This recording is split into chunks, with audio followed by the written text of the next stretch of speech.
In this video, I'm going to break down what mortal wounds are and how to effectively use them in your games of Warhammer 40k. I hope you enjoy.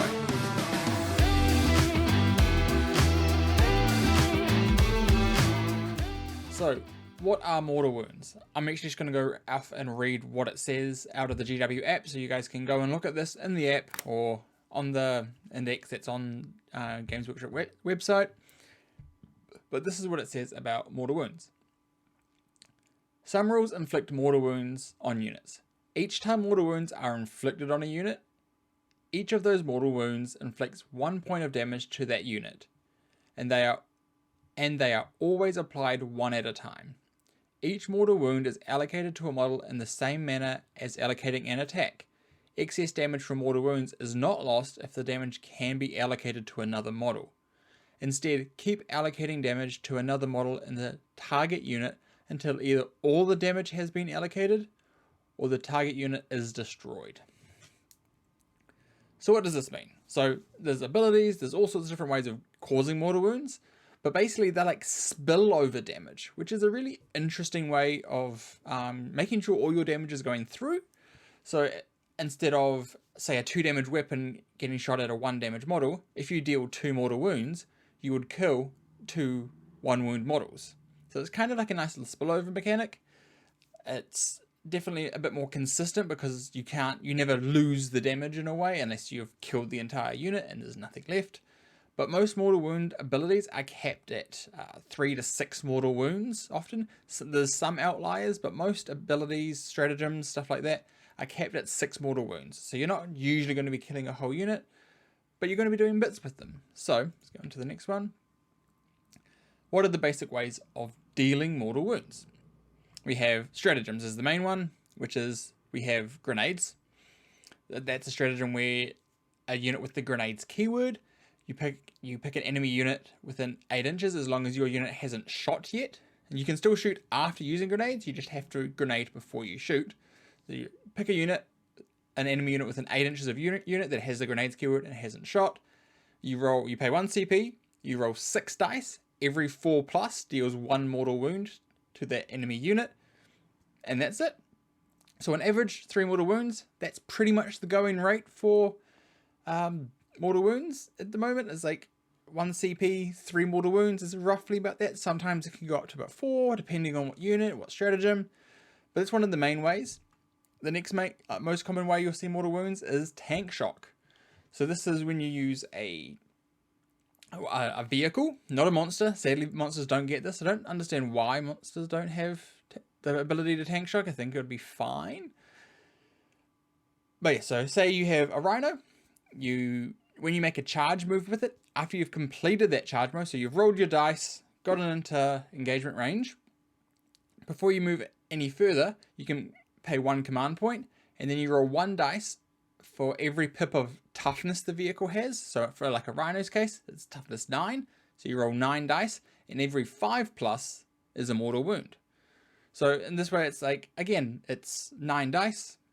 Every 5 up is a mortal wound. On average, you're doing 3 mortal wounds. Obviously, the bigger the vehicle you're doing it on, the kind of better the outcome can be. But again, not super consistent, but a nice way of dealing a little bit of extra damage.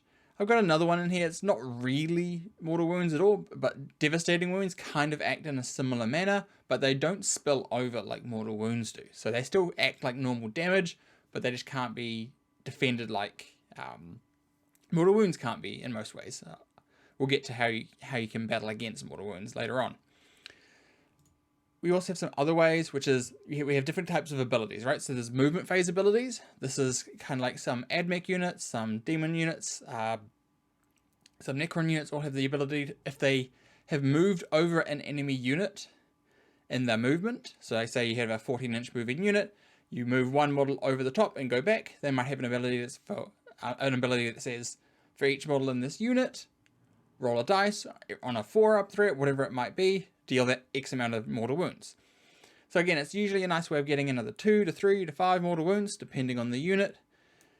And it's really, really, really important that we understand when we can deal mortal wounds. So if you have units that can get them in the movement phase, remember how that can open up other possibilities. If you can kill a screening unit, if they put 2 idiots that were left in a unit out to block your tank, but you have a movement ability to go and kill them, and then you can move your tank through, it opens up all sorts of different plays you can do. So think about that with the movement phase mortal wound abilities. Next we have charge phase abilities. So this one's more like your jump pack intercessors and stuff like that, or the new Emperor's Children Winged Demon Princes. They do mortals when they complete a charge move. So for jump pack intercessors, they get 1 dice for every model in engagement range. On a 4-up, you deal a mortal wound. Now this is really interesting for a couple of other ways. One, you can charge to kill a unit in the charge phase, which you might think, well, you're charging and you can kill it anyway. But what if you were already in combat with something, with another unit that you wanted to charge, but you couldn't fall back and charge? So then you kill, in the charge phase, you kill the unit that you were tagged by, so then you can legally declare a charge now, because it's still your charge phase, and that unit hasn't fallen back, so it's still eligible to charge, can now go off and charge another unit. So there's lots of different ways you can use this ability in the charge phase as well. Similarly to the movement phase as well, you can charge a unit to clear a screen, so you can charge something behind them. There's lots of different play you can open up by doing this. Again, it's not a huge amount of mortal wounds, so these are somewhat niche scenarios, but they are still things that you need to be thinking about, because when these options arise, you need to be able to take advantage of them, and that's what will completely level up your skill level in 40k, is understanding these niche abilities. Most people have a pretty good grasp of 40k in general. It's these little bits, so if you can get an extra 5% here, 10% there, it absolutely levels up your game. The next way to deal mortal wounds is auras and other abilities. So this is auras. There's quite a few. Every unit, there's the Abominant from Chaos Knights. Everything within 9 inches at the end of your movement phase. On a 3, it deals D3 mortals. It's quite a oddly specific one, but there is other monsters and stuff that deal aura mortal wounds. It might be once per game. There's a few different niche scenarios there. And then there's the other things like cause a battle shock, and if you're a demon, if you're causing a battle shock, they can also do mortal wounds. There's all sorts of different kind of ways, and these can happen in all sorts of different phases. Some are movement phase, some are shooting phase, and some are fight phase. The Bloodthirster and Chaos Demons, it's at the end of the fight phase you can do some extra mortal wounds, so it's an interesting way of doing some mortal wounds at the end of the fight phase. That's probably the most niche scenario that you probably will need to be doing mortal wounds, but it's nice to finish off units, right? Like mortal wounds are always good, getting that extra damage in. The other one that isn't kind of listed here is shooting phase mortals. This one is probably, they're still good. Mortal wounds are always good, but splash mortal wounds from shooting are, 1, quite niche, and 2, the least useful for this kind of video. They're more just like extra damage on a gun, not really using the mortal wounds themselves. It's just kind of extra splash damage, right? So this is kind of like the Necron little buggy thing that does splash mortals to everything around it once it's shot a unit. Stuff like that. It's nice to do extra damage, 100%. And there will be some niche scenarios that come up, but it's really, really oddly specific. And even if you're trying to set them up, often stuff won't actually work. But those are kind of the basic ways of doing mortal wounds. Most notably here, Tyranids and Necrons to a degree get less of these rules. Necrons luckily at least have Wraiths that can do mortals in the movement phase, and they have tanks to tank shock with, whereas Tyranids don't have grenades or tanks, so they kind of have to figure out different ways around it. They still have plenty of different shenanigans they can do, so I wouldn't be super worried about it, but the main ways of causing mortal wounds kind of don't apply to that faction, which is a bit of a pity. I think that grenades should probably just be a generic keyword that everything has, because you could have spores that shoot out. There's different reasons why it could be fine, and then it doesn't weirdly leave out a couple of factions from using core stratagems, but I digress. On to the next thing, we have simply extra damage. That is what mortal wounds are, especially just gaining that extra consistency. This is one of the biggest things, is don't think of mortal, like the grenade stratagem or the tank shock stratagem or other ways you might be able to get an extra couple of mortal wounds here and there, either movement, shooting, whatever it might be. Don't think of them as extra damage. Think of them of making your damage more consistent. So say you have a gun that on average, like, 70% of the time kills 5 Space Marines. but then you can throw a grenade that kills 1.5 Space Marines. Don't think of that as killing 6.5 Space Marines. Think of that as killing 5 Space Marines more consistently. Right? So it's like it just, instead of being like, oh, I need to do this extra little bit of damage, because then you're just moving that bar, so it's actually, you're not gaining any more advantage or any more consistency. Whereas you can use this 1 CP, it's not a lot of commitment, especially if you've gotten a couple in the bank and it's turn 3, you know, you've got 4 CP, throwing an extra grenade, tossing out a tank shock, all really good ways of just doing that little bit of extra damage to know that you're going to kill the unit that you need to, or deplete them enough so you auto-see them. All that kind of stuff can be really, really important. So I think sometimes it can be helpful to understand that, okay, I can do a little bit of extra damage here if I need to, but I think more importantly, and to not fall in the trap of, oh, this is extra damage, because you can just, especially with grenades and tank shock, there's so many times where I've just rolled either 1 or 0 on the number of mortals that you get, because they're both, you still have to roll dice for them. Nothing's guaranteed with either of those stratagems. So you kind of need to make sure that you're thinking about it as gaining consistency. Well, I rolled low on the mortals, but now I actually have the shooting from that unit that just tossed a grenade. So maybe this is where it's going to spike up, and then it's everything's going to even out. Just gives you that extra option of consistency instead of potential extra damage. So it's just a nice way to think about it. Mortal wounds are also a great way of chipping larger models, like larger units, tanks, really like the land radio equivalents and monoliths, stuff that's like got a 2-up save, toughness 12, a bunch of wounds. You might only have so much anti-tank, or nowadays a lot of armies actually aren't even running that much anti-tank at all, and there's definitely a skew towards some more Imperial Knight and Chaos Knight lists that are a bit chunkier because people are playing against non-vehicle lists, so they're kind of coming up a bit more. So being able to have access to grenades to kind of chip away at those bigger units, being able to throw a grenade and a tank shock, do an extra 5, 6, 7 mortal wounds, can really help get those units down, because you can still shoot your small arms fire, you know, your strength 6, your strength 7 weapons, and ship some damage off them, and then you can use these other stratagems just to be, again, that extra damage source, to do that little bit of extra damage to really help deplete those tougher units that you might not have teched for in your list as much. Definitely not a guarantee and not something that I would depend on, but it's good in a pinch. Like, hey, my anti-tank needs to go over here. Let's just focus with some extra strat support to how we kill this Imperial Knight in front of us. And the last thing is, it's just cheap. It helps cheap units punch up. This is why jump pack intercessors are so incredibly good at the moment. It's 90 points. They move 12 inches, which is just a great amount of movement. They have grenade strat. They have access to grenade strat, so you can do 3 mortal wounds with grenades. They also do mortals on the charge, so you can, without even shooting or swinging, which you can still do with using both of these stratagems, both stratagem and ability, is you can do 3 mortal wounds, and then you can do another 2 to 3 mortal wounds in the charge phase. So you've done potentially 6 damage before you've even swung it, like rolled a shooting attack or a melee attack. This is bonkers good for just the amount of damage. That could be 5-6 damage onto, again, another one of these knights, you know, and then if you also can tank shock with a rhino, do another 3. You've just done 9 damage to this tank that's really difficult for you to kill. Stuff like that can be really, really good at helping delete these bigger units, right?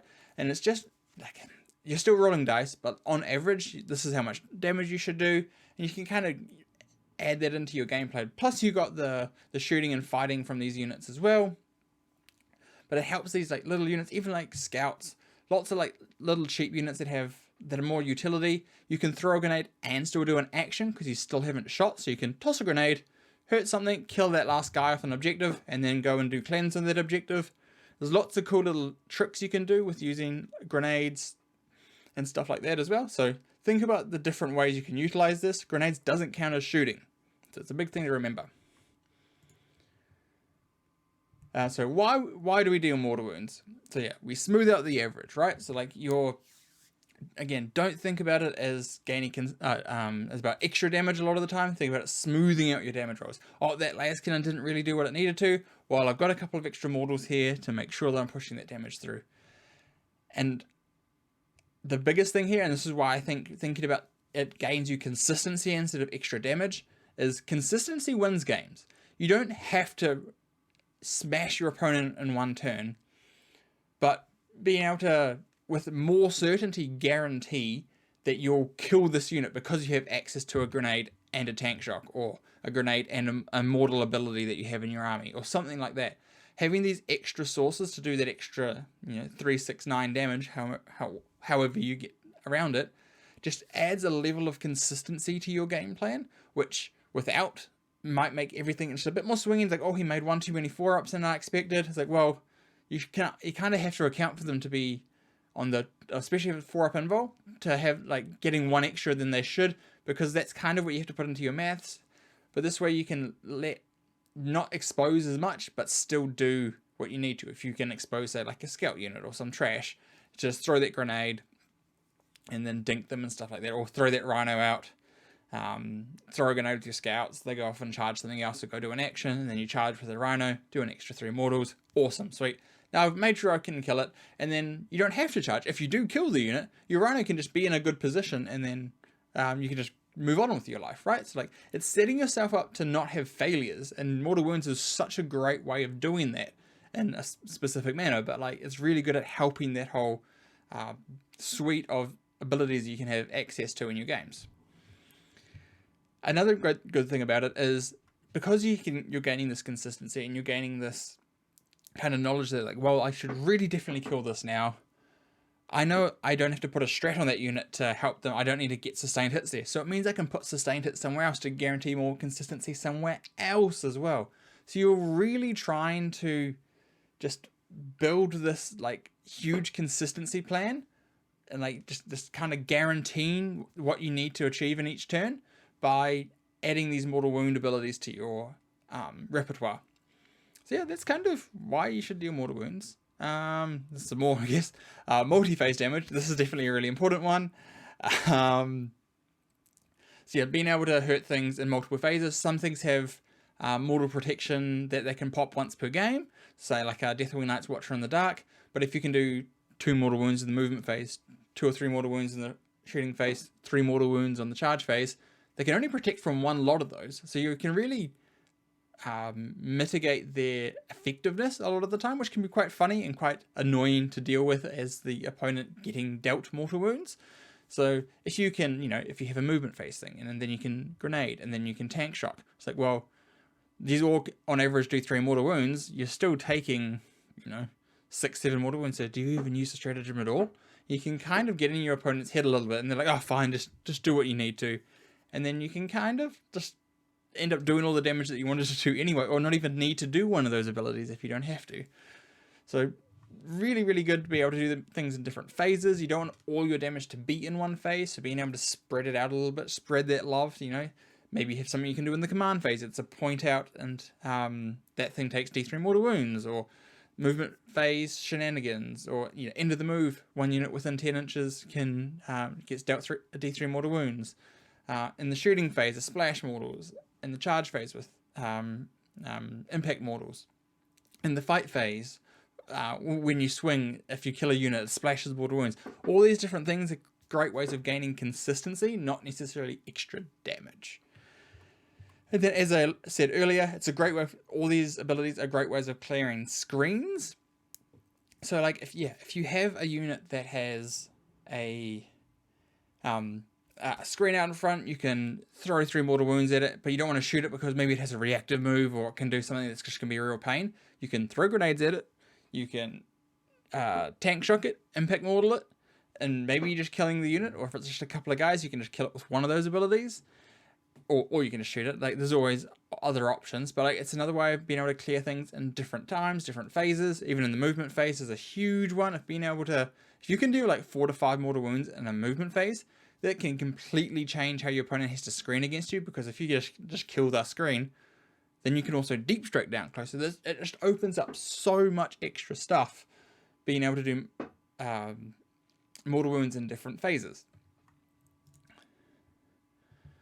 So when to use mortal wounds? When you need something dead, it's probably the most common. It's like, oh, I need to do two more damage to that rhino to kill it. Oh, well, grenade strap, because I haven't shot this one unit just in case I needed to grenade it. This is another thing with grenade strats specifically, is you really do need to assess where the best place to grenade is, and then not shoot that unit until you've shot everything else, and then if you need to grenade, then shoot them. It's definitely a bit of CP discipline here, and sometimes you have to be like, well, okay, I can't use grenade because I need to use extract, or I need to have 2 CP up my next turn for interrupt. Whatever it might be, there will be a reason to or not, but I would recommend thinking about it and genuinely think about it quite hard on whether or not it is the correct move to make. Then the next one is on the go turn. Again, this is like when you need something dead, but on the go turn, when you just need to make sure you're doing as much damage, like on the Orc War turn, you're running everything forward and they've popped a bunch of bomb squigs. But it's like, oh, well, I really need to make sure this truck dies because I want to be able to take the guys inside. Cool, I'm going to throw a grenade and I'm going to ram a truck into it to do some mortal wounds. Make sure I'm popping it so that I can charge the guys inside, or I can do something else like that. It's another great way of using mortal wounds is to finish off transport, so then you can charge the contents and then kill the contents as well. Again, just gaining that consistency. The most important thing about this entire video is just making sure you're using mortal wounds to average out dice rolls. And another great use of mortal wounds, especially the ones that not necessarily out of line of sight, they kind of killed all of those now in the most recent data slate, but just being able to chip away at units. So say there's a scary 5-man unit of Blade Guard, but you can't charge them because they have fights first. They have a Judicia in there or something like that. But you can deal 6 mortal wounds to it. Like, okay, well, 3 Blade Guard or 2 Blade Guard are a lot less scary than 5 or 6 Blade Guard. So like it's kind of like a way of lessening the hit coming back at you, because like, oh, I'm going to chip this Rhino down to 2 wounds, and I'm going to put this unit out, so if you move that Rhino, I'm going to overwatch it and potentially kill it, or whatever vehicle it might be. I'm just using a Rhino as an example. So like ways of like, okay, it was like, if you're at 5 wounds, you're probably going to risk it because I'd need to roll quite luckily. But like if you're on 1 or 2 wounds left, well, that kind of changes that kind of whole dynamic of the game. And it's again a great way of using mortal wounds to control the game. Some other great options is like clearing objectives. Again, like, as I said with the scouts, you can throw an objective, kill that last nerd off a point, and then you can do your whatever your secondaries are, whether it's like a cleanse or something you need to do on an objective, something like that, or you want to make a new objective, so you throw a grenade, kill them off their objective, and then you can push your buttons and make a new objective, like in the ritual. Focus where your mortals are when able is a very good thing to do sometimes, especially if you're going into a couple of like units that are big and scary. So like if you're going into like a Magnus or a Primarch kind of style model, or like a centerpiece model, if you can focus a lot of mortal wounds on it, it's going to die super quick, because if you can do, and over say 2 of your game turns, 6 mortal wounds a turn, so you're doing 12 mortals, that thing's just dead, right? You just shoot it with anything at that point and it's just dead. So like if you can focus mortal wounds and set up so you can be like, well, if you come over to me, which you need to do because you can set up like plays and stuff like that, I'm just going to mortal you to death, and you're just going to hurt too much to actually be able to do that. So then it forces your opponent back. So you're using your mortal wound output as a way of controlling where your opponent can go. Whether it's just like, you do realize if you go there, I'll just charge my Rhino and just throw a grenade at you, and I'm going to do 6 mortal wounds, and you're already only at 12, so all I have to do is do 6 damage to you with other things, and you die. And it's like, oh, fuck, okay, maybe I can't do that. Cool, sweet. So then you stay back. Again, sometimes the threat is more impactful than the actual damage you can do, and just let your opponent know. And you never want to lie. You want to be very honest and upfront. Hey, these are the things that I can do if you come over here. Do you still want to do it? And it's not even a bluff. If they come over there, then you're both being very clear. You're both speaking with intent that, okay, cool, you're over there, sweet, and that means I can do these things, and you're going to take this damage. It's just kind of like a way of you're telling your opponent your play, yes, but at the same time, when you're being upfront, which is just how I love to play 40k, I always tell my opponent everything I can do. I even let them know when I can heroic, because I was like, hey, did you intend to be able to let me heroic? Or I don't think there's any way you could stop me from heroicing. There's things like that.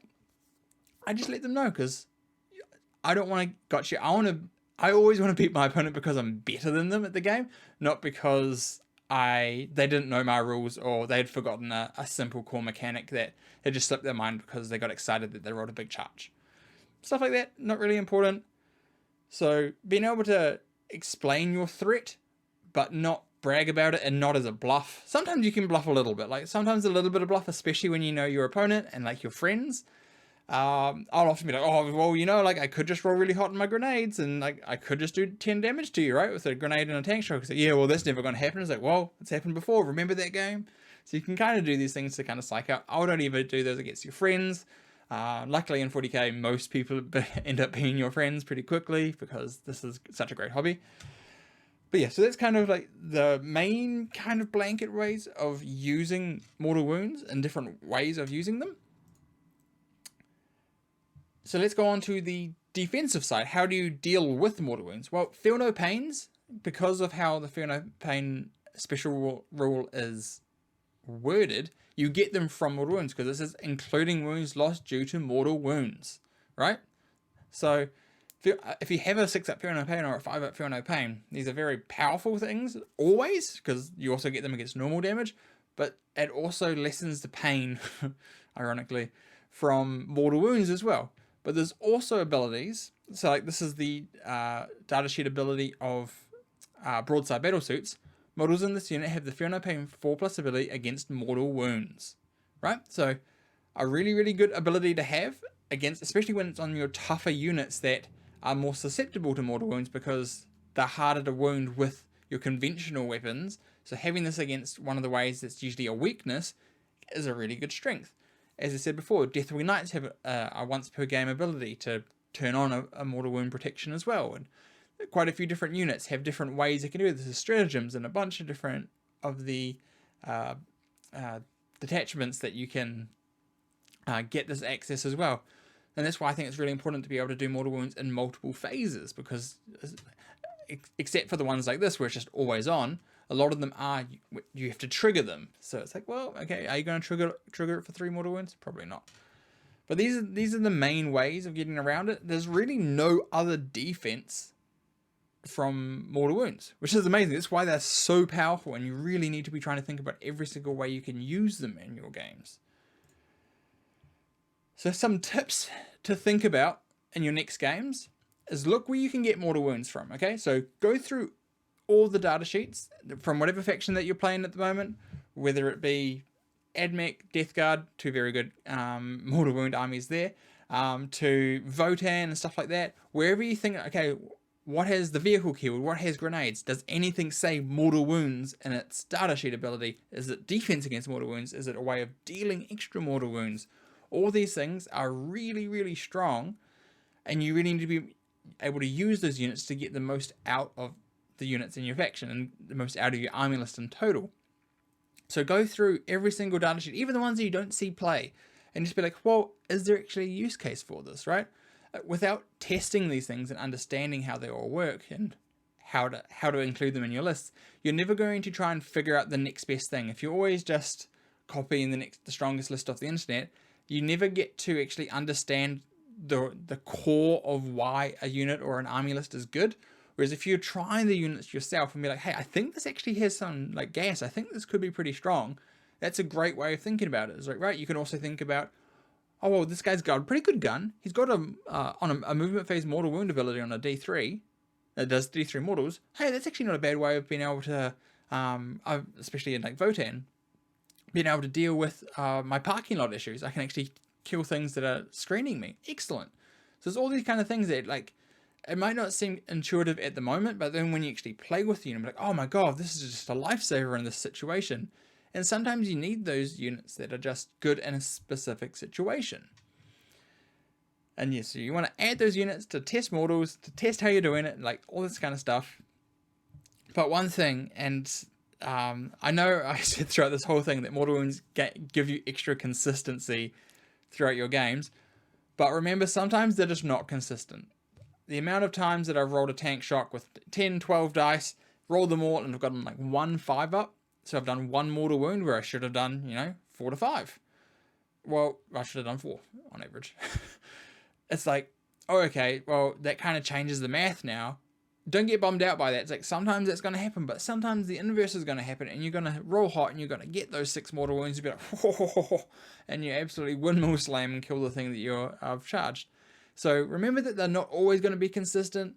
It's going to be frustrating when you roll low, and it's going to be super satisfying when you roll high, and you're always going to roll low when you really need to roll high, and you're going to roll high when you're charging or fighting one stupid little idiot. But just enjoy it. They're really, really strong abilities, but do remember that they're there to add consistency. They might not be consistent themselves, but if you roll low there, maybe you roll higher with your actual melee, and it all evens itself out in the end, right? 40k is a game of averages, and sometimes the average isn't in your favor, and sometimes it is.